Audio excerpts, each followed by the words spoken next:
Today, we're looking at an important question that a lot of people have asked me, and it's come up a couple of times, and that's what has been happening now with Nigeria. So we know what is this topic is Canada study permit refusal.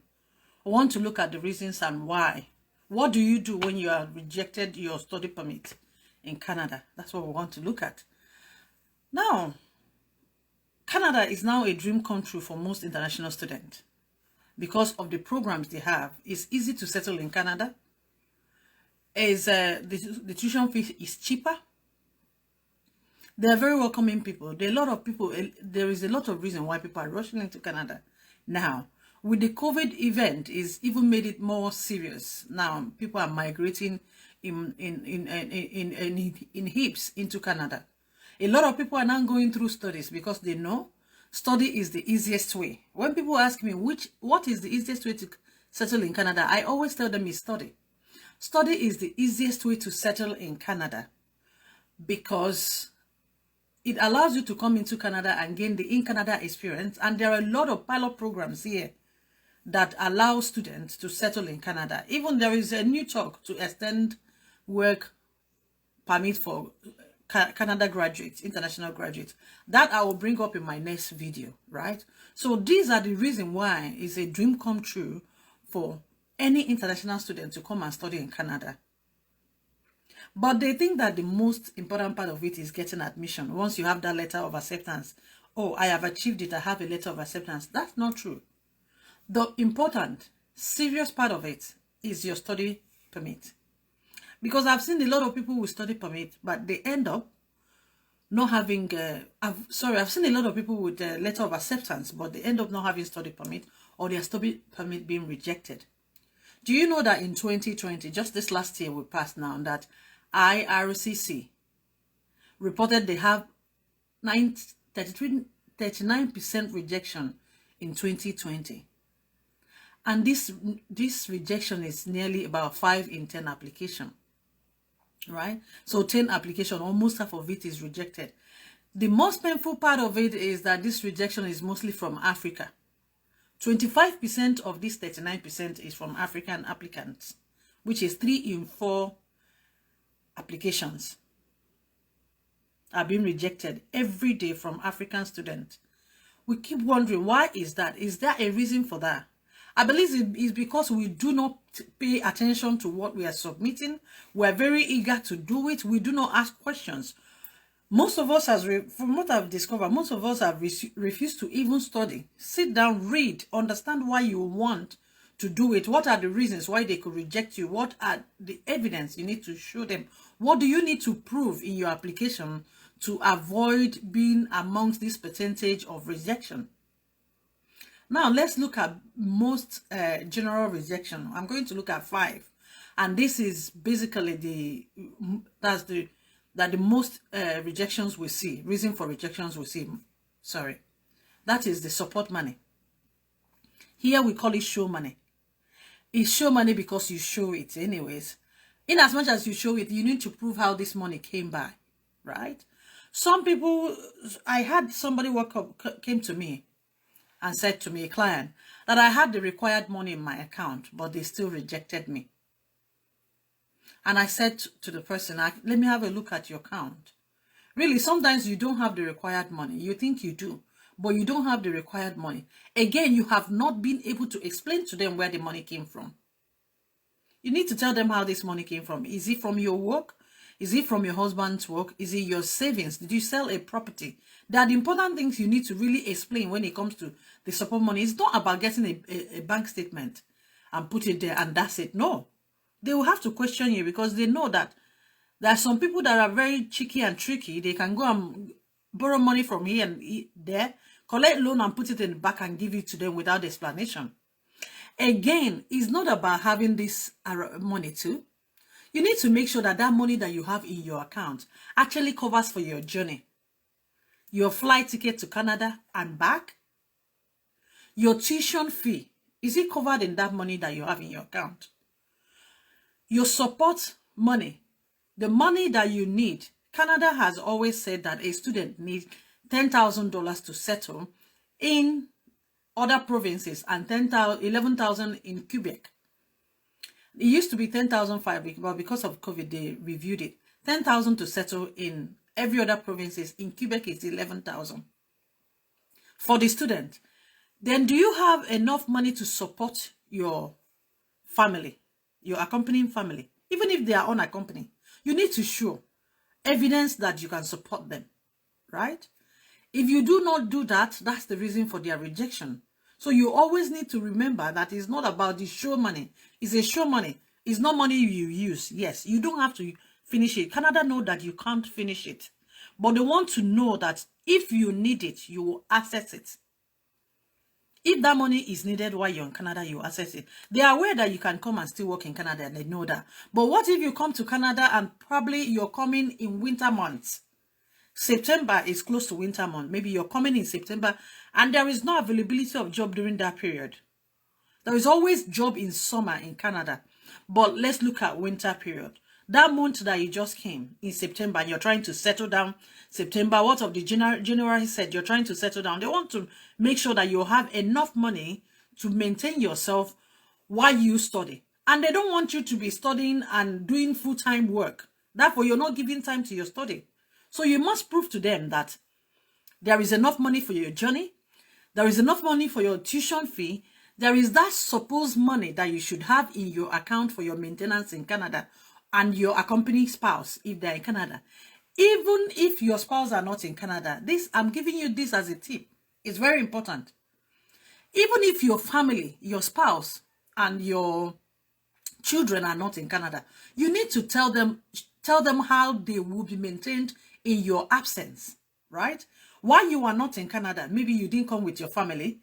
If they are in Nigeria or any country, how are they taken care of? These are the things they need to look at to make sure that you are capable of financially sustaining yourself in Canada, not just having the money in your account. So the next one is they are questioning your ability to leave Canada after the end of your program. Someone asked me, they rejected this student, and he said, but why would they reject me when they have a lot of program for students to settle in Canada? Yes, they have a lot of program to settle in Canada. They really want you to even settle in Canada. They want you to find a job and settle permanently in Canada. It is on the ICCROC website. There is a news that I will be bringing after this live program. If you follow me tomorrow, there is a news. I will update. I will give you the link of the new program or an extension of work permit that Canada has approved in Ottawa. The parliament has approved it now. They are beginning to extend work permits in Canada. So it's not going to be postgraduate work permit again. You will have your postgraduate work permit. After that, if you're not able to get a good job, then you go into open work permit to be able for you to establish in Canada. So they want you to stay. But the visa processing officer wants to be sure that you will leave Canada at the end of the day, at the end of your program, because they want to ascertain that you will not stay in Canada undocumented. Believe me, there are a lot of people that are undocumented in Canada. There are a lot of people that will come in here for a 4-year program and they do first year and second year. Then they drop out of school. They don't want to study again because they already have their 4 years visa. They are not going out of Canada. Their visa expires. They are still in Canada, working illegal. That's what they don't want. They don't want you to be out of status while in Canada. So they want you to show them that you have ties back home. They want you to tell them you have ties back home. There is something that you want to do at home. There is something that you could go and do at home that will convince them that even if you're not able to settle in Canada while you're still studying, or immediately after graduation, that you can go to out of Canada and probably apply for another type of paper. They don't want people to be undocumented. They don't want people to be illegal. That's why that is very important to them, to the visa officer. Then moving on to another reason, when they question your choice of program. Most Nigerians, most rejection from Africa is because they question their choice of program. Why? Why will you say that? I have seen documents of people that sent to me to review, and somebody that has studied law and have practiced as a lawyer for nearly 5 to 10 years. Then they want to come to Canada to study nursing. I've seen that one, and they question, what is the logic behind this study? You need to actually provide a logic behind every study. It doesn't mean you don't have to migrate. You can migrate, you can change your field of studies, right? I have a lot of students that have changed their field of studies. I've supported a lot. I have friends too from my alma mater that are studying presently in Canada as doctors and nurses. But you need to justify, you need to have a logic, a believable logic why you're doing that. Okay, let me give you an instance now. Assuming that this lawyer, who happened to have practiced law in Nigeria for 10 years, now want to change field, and they decide, you know what, I'm going into management because she and her spouse, or he and her spouse, or the student and the spouse has opened their business. You opened your business, you're doing your own business, then you want to go and study management. Any type of management, right? Business management, interpersonal relationship management, HR management. You can argue that you have your business. That's why you want to go and study, so that you can manage your business. Because you're a lawyer, you have your chambers, right? It's your business. You need to have the skills. So why do you want to do it in Canada? You have to tell them that too. These things, you write it in your submission letter. There is something called submission letter. That's mistake a lot of us do make. We do not realize that we should submit a submission letter when we're submitting our visa. Call it submission letter. Some people say it's statement of intent. Yeah, it's statement of intent, submission letter, statement of purpose. Why do you want to study? Whatever you call it is the same, but this letter will explain why you want that course and why you want it in Canada. So you could tell them that Canada is a good country, is global, their education system is standard, they are not going on strike. This is another evidence. Every time we're going on strike in Nigeria, people hardly graduate. Nigeria has been on strike for God knows how long now. You could use that as an excuse. Someone will be in school and get old. You don't want to be in school and get old, so you want to graduate, get the best knowledge, where they have every tools to teach you. Then you go back and run that business of yours. There is logic. That's arguable, right? Let's look at this example again. Then we have another person that has studied accounting, and they have worked in the bank for a very long time. Then the spouse or the father or anybody builds a hotel, and then she wants to come to Canada to study hospitality. There is an argument there, because you can say yes, yes, in as much as I do not have experience in hotel management or hospitality management, but there is this new business now that I need to go and manage, and without skills in this field, I won't be able to successfully run that business. That's why I want to study it. And then you tell them why you want to do it in Canada. Let me move on, because I promise myself I'm not spending more than 30 minutes on this talk. So, another thing is language. You ask me, is it possible to apply for my visa without IELTS? It's possible to apply for your visa without IELTS, but you need to prove to them that you can communicate in English, because it's part of you being successful in your program. That's when they question your program, your ability. What is the logic behind your program? What's the ability? What's your ability towards finishing that program? Do you qualify for that program? What are the requirements to be in that program? Do you have the necessary prerequisites for that program? So that's what you have to ask yourself. If you know that, make sure that you put it in your cover letter or submission letter, before you can submit your application. Another reason I've seen is when they question your letter of acceptance. You know what the letter of acceptance is again? When you get admission in any university in Canada, except Quebec, you will receive a letter of acceptance. Quebec will give you their own letter, but it's no letter of acceptance. It's called CQX. You will get that letter, CSQ, sorry.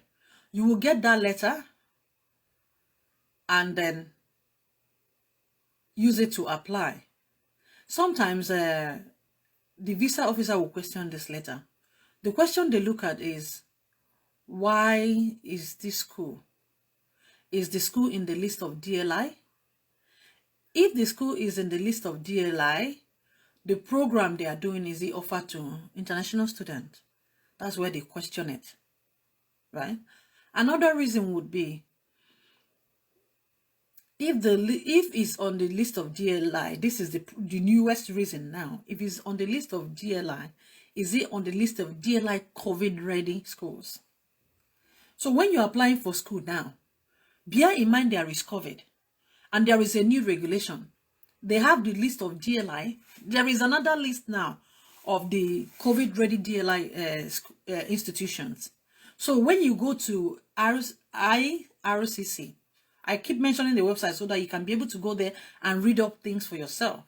When you go to IRCC website, look for the list of COVID-19 ready DLI institutions. Because the immigration officer will want to know if the school that is offering you admission is there, and if that program is offered to international students. If it is not, they will reject your visa based on that. Some schools will still issue you when they know they are not there again. They will still issue you. They need you to pay that money. Unfortunately, not every school does that, but there are schools that will need you to pay that money. If your visa is rejected, they will refund you part, keeping part for themselves. Remember, they will always tell you, we'll reject some part of your fees. So make sure that you do not make this mistake and pay the money. Because when you do, you're not getting back all you paid. You're getting a fraction of it. And even if the school decide, okay, I'm paying you all the money that you've paid, what of the transfer charges and your time wasted? Another reason might be clarity of your document. That's why they have rejected your letter. Oh, believe me, you might think it's silly, but most times it's not the main reason. They will reject you with one reason and put this as a support reason. Just like I told someone, your visa cannot be rejected because of IELTS. It has to be a support reason. There's supposed to be first reason and then the support reason. I've seen people scan. Someone once scanned their transcript for me. I didn't see the name of the school where they studied. I didn't see the list of the courses. If you send that, they will assume that the school is fake or the transcript is fake. They will reject you straight on. So you need to be careful when you submit any document to immigration for review that is a clear scanned copy. Neatly scanned, not the one that is scanned as if you're rushing off to somewhere. Neatly scanned. Pay attention to what you're doing. Attention to details. It tells a lot. So we'll move on to the next point. The next and final point before I'll tell you what to do if you have fallen within this problem. If you've had this issue, maybe rejected your visa before for any of these reasons or even any reason at all. The next one is your travel history or identity document. If the immigration officer start questioning that, they could reject you, or they can question you and ask you to bring clarity to it. You need to make sure that you put all your travel history. Have you applied for visa before and got rejected? Have you been removed from a country before? Do not say, I do not wish to give this one. Let me give you an example of where this has affected someone before. It's not Canada visa anyway, but it's similar. When I was in New Zealand, I helped a student to apply for their work permit with their spouse in New Zealand, because I've been doing immigration anyway before I came to Canada for license. So they didn't tell me that she had applied to UK twice and got rejected, right? So I did all the applications, sent it in.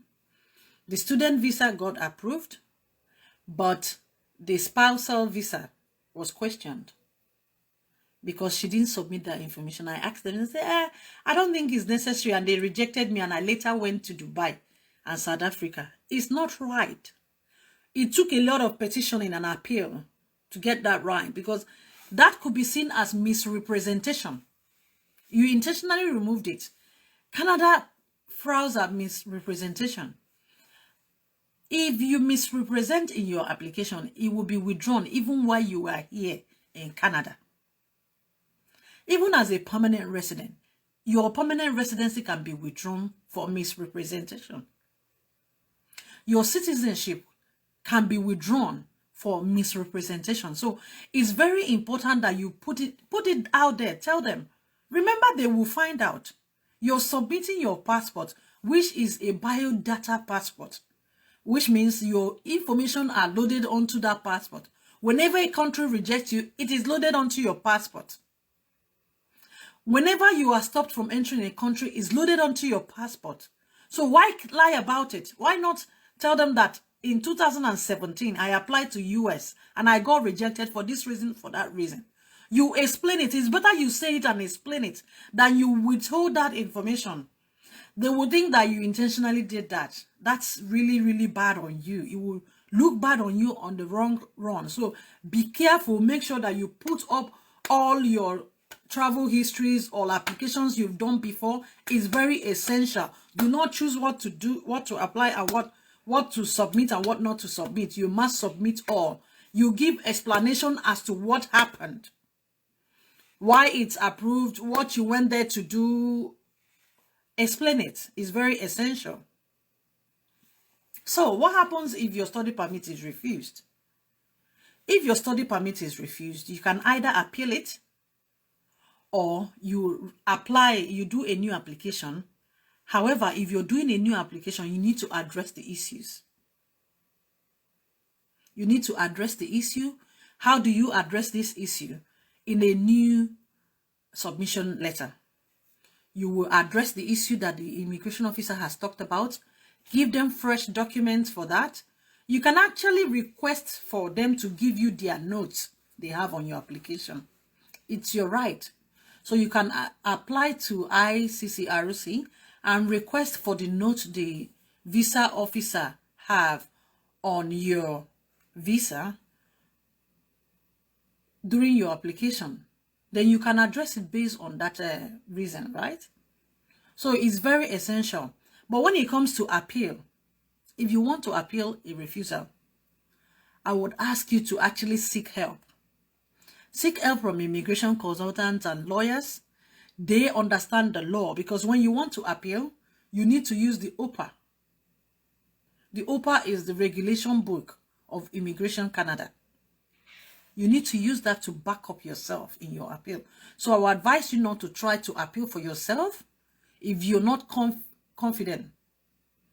If you are, probably you're a lawyer or you know a lawyer that is family, look for the UPA. It's online. Look for each year they have each year UPA. 2021 has its own. Look for UPA online and use it to back up your application. Your appeal, sorry. Your new application. Always seek for help. I'm always here. You can ask me questions and I will answer. But if I have to do it, it's a paid service. I keep saying that. I will answer you. But if you want me to do it, it's a paid service because it's my time. Some people complain, "Oh, Dr. Sandra, you said you would do it. And then that you answer me. But when I come, you don't. You don't come and ask me, please, can you tell me the list of schools in Canada that I can apply and the courses I will apply to help me? And then you want me to do it free. It's not fair on me because it's my time. I will sit down, use my time, my internet to work on you. If you look at my Facebook, I have like over 4,000 followers.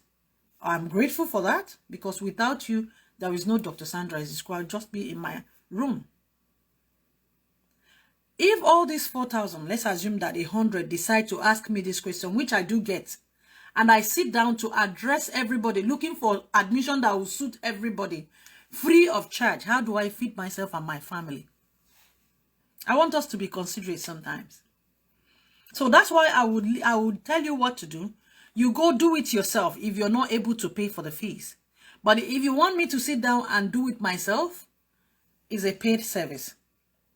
I hope I've not offended anyone by saying this, but I just want to be clear on this so that we do not have issue on time or people trying to be abusive on my WhatsApp or my Facebook. All right, with this, I think I've come to the end of today. We've covered the actual important thing about refusal. If you have your questions, you can drop them under this video. and I will answer them from time to time. And then this will be posted on my Facebook handle, it will be posted on my Instagram handle, and on the YouTube. You can always type your question there and I'll respond to it from there.